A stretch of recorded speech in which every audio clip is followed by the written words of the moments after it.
आज आपण बनवूया शाळेच्या डब्यासाठी मस्त सॉफ्ट रवा बॉल्स। ह्यांना तुम्ही कोणत्याही शेपमध्ये किंवा साईजमध्ये तयार करू शकता, पण खायला अत्यंत चविष्ट नरम नरम असे हे रवा बॉल्स चटणीसोबत अत्यंत उत्कृष्ट लागतात आणि तितकेच मुलांना डब्यालाही खायला खूप आवडतात आणि बनवायला देखील खूपच सोपे आहेत। चला तर मग फटाफट रेसिपीला सुरुवात करूया। सगळ्यात आधी इथे कढई घेतलेली आहे। कढईत 1 वाटी रवा भाजून घ्यायचा आहे। आता जितके तुम्हाला बॉल्स बनवायचे आहेत तितकी क्वांटिटी तुम्ही रवा घ्यायचा आहे, पण एका वाटीत साधारणतः 10-15 बॉल्स बनून तुमचे तयार होतात, अगदी लाडूच्या आकाराचे। जर तुम्ही छोटे छोटे बॉल्स तयार केलात तर जास्त बनू शकतील। आता 1 वाटीत निदान 10-15 बॉल्स आरामात बनतात। 1 वाटी रवा छान 10-15 मिनटं स्लो गॅसवर आपण भाजून घेणार आहोत, नंतर साईडला काढून ठेवायचे आहे। आता त्याच कढईत 2.5 वाटी पाणी घेते। 1 वाटी रव्याला 2.5 वाटी पाणी अगदी पुरेसा आहे। ज्या वाटीने तुम्ही रवा मोजला आहे त्याच वाटीने पाणी देखील मोजायचं आहे। असंच 2.5 वाटी पाणी आता मी गरम करत ठेवते। त्यात आता पाण्यात आपण टाकणार आहोत अगदी चवीनुसार। इथे थोडंसं अर्धा चमचा मी इथे मीठ टाकते। आता पाण्याला चांगली उकळी येऊ द्यायची आहे। त्याचबरोबर टाकते मी तिखटासाठी हिरवी मिरची।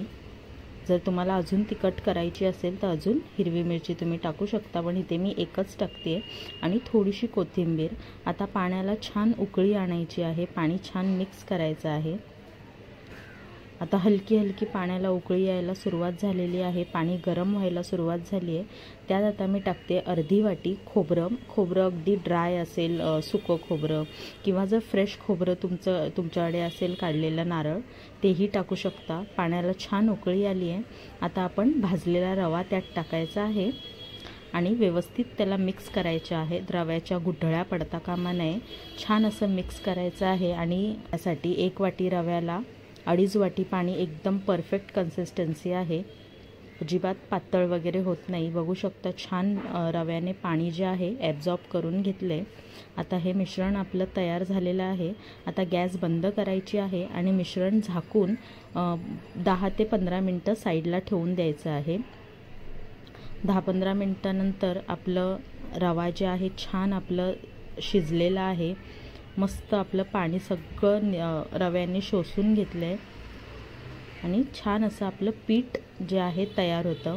आता हे आपण एका प्लेटमध्ये काढून घेऊया आणि ह्याला व्यवस्थित पूर्णपणे थंड करून घ्यायचं आहे। छानपैकी आता 5-10 मिनटं थंड करत ठेवून द्यायचं। आता ही प्रोसेस ना तुम्ही सगळी आदल्या दिवशी केली ना तरीही चालतं आहे, म्हणजे व्यवस्थित तुम्हाला सगळं थंड व्हायला, स्टीम व्हायला खूप वेळ भेटतो। म्हणून हे आदल्या रात्री जर ही प्रोसेस मी शक्यतो आदल्या रात्री करून ठेवते, म्हणजे फटाफट आपलं ते होतं सगळं। आता हे थोडंफार थंड झालं की हलक्या हाताने त्याला मळून घ्यायचं आहे, त्याचं पीठ करून घ्यायचं आहे आपण। हाताला हवं असेल थोडंसं तेल वगैरे लावलं तरी चालतं, नाही लावलं तरी चालेल। आता हे पीठ आपलं तयार झालेलं आहे। आता ह्याचे बॉल्स काढायचे आहेत। आता बॉल्स तुम्हाला ज्या आकाराचे तुम्हाला बनवायचे आहेत त्या आकाराचे तुम्ही बनवू शकता। अगदी छोटे छोटे मिनी बॉल्ससुद्धा करू शकता, किंवा असे मी लाडूच्या आकाराचेच मोठे मोठे बॉल्स करते, म्हणजे झटपटही होतात आणि ह्याचे साधारणतः 10-15 बॉल्स बनून आपले तयार होतील। बघू शकता मस्त छान शेप येतो त्यांना आणि काही कठीण जात नाही। खूप सॉफ्ट आणि मस्त नरम नरम असे आपले बॉल्स बनून तयार होतात। हाताला थोडंफार तेल लावायचं आहे, म्हणजे हाताला मिश्रण जे आहे आपले चिटकत नाही आणि खूप छान अशा सोप्या पद्धतीत बॉल्स बनून तयार होतात। अशाच प्रकारे छान असे बॉल्स आपण तयार करून घेणार आहोत। अशाच प्रकारे आपण सगळे बॉल्स जे आहेत ते असेच तयार करून घेणार आहोत। एका जाळीवर ठेवणार आहोत, म्हणजे आपल्याला स्टीम करायला सोपं जाईल।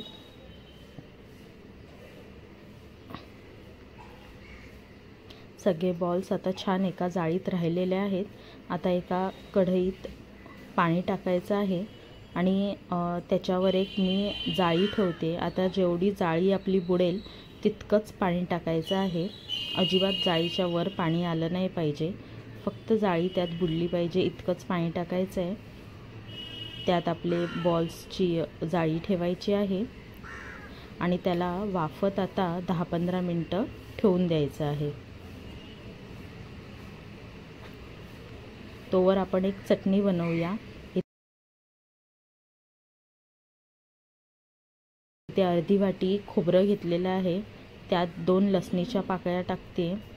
त्याचबरोबर 1 हिरवी मिरची बारीक चिरून टाकते. आता चटणी किती तिखट हवी आहे ते तुमच्यावर आहे. जर जास्त तिखट आवडत असेल तर मिरचीचं प्रमाण तुम्ही वाढवू शकता. त्याचबरोबर थोडीशी कोथिंबीर आणि चवीनुसार मीठ टाकायचं आहे. अगदी चिमूटभर मीठ टाकलेलं आहे मी. आता थोडंसं पाणी टाकून त्याला आधी फिरवून घेऊया, नंतर मग चटणीची कन्सिस्टन्सी ॲडजस्ट करण्यासाठी अजून पाणी तुम्ही वापरू शकता. आता असंच फिरवून घेतलेलं आहे. छान अशी आपली चटणी देखील बनून तयार आहे.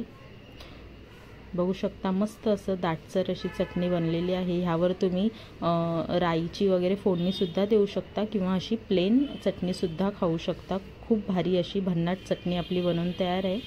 तोवर आपले बॉलसुद्धा स्टीम झालेले आहेत. मस्त 10-15 मिनटं बॉल्स आपले वाफलेले आहेत. साईडला आता काढायचे आहेत आणि एक बॉल्सचा पटापट असा फोडणी किंवा तडका आपण म्हणू शकतो असं एक तयार करणार आहोत. त्यासाठी अगदी थोडंसं 1 ते 2 चमचे मी तेल घेतलेलं आहे. तेल छान गरम झालं की त्यात टाकायचं आहे 1 छोटा चमचा राई आहे. त्याचबरोबर 4-5 कढीपत्त्याची पानं टाकायची आहेत आणि सोबतच चिमटीभर हळद आणि थोडासा लाल मसाला टाकलेला आहे. थोडंसं मिक्स करायचं आहे आणि आपले जे बॉल्स आहेत ते बॉल्स टाकायचे आहेत त्यात आणि छान त्याला फक्त परतून घ्यायचं आहे. जास्त असं शिजवायची वगैरे काही गरज नाही आहे. बॉल्स ऑलरेडी आपले शिजलेले आहेत.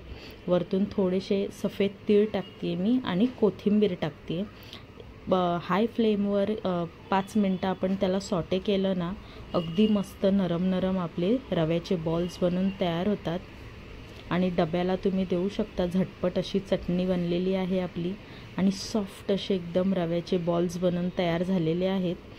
खायला देखील अप्रतिम लागतात. चटणीसोबतही छान लागतात. सॉसबरोबर जर खाल्लात तरीही छान लागतात.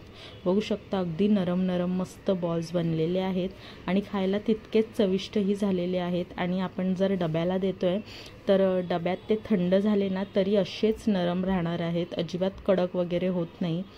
खूप छान असे सॉफ्ट रव्याचे बॉल्स बनून तयार आहेत. असं काही वेगळं मुलांना दिलं ना ही मुलं देखील आवडीने संपवतील आणि तितकंच पौष्टिकही आहे. अजिबात काही आपण त्यात वेगळं वापरलेलं नाही आहे. छान असे पौष्टिक रव्याचे बॉल्स तुम्हाला कसे वाटले मला नक्की कळवा. आवडली असेल व्हिडिओ तर लाईक, शेअर आणि सबस्क्राईब करायला विसरू नका. पुन्हा भेटूया एका छानशा आणि नवीनशा रेसिपीसह. धन्यवाद.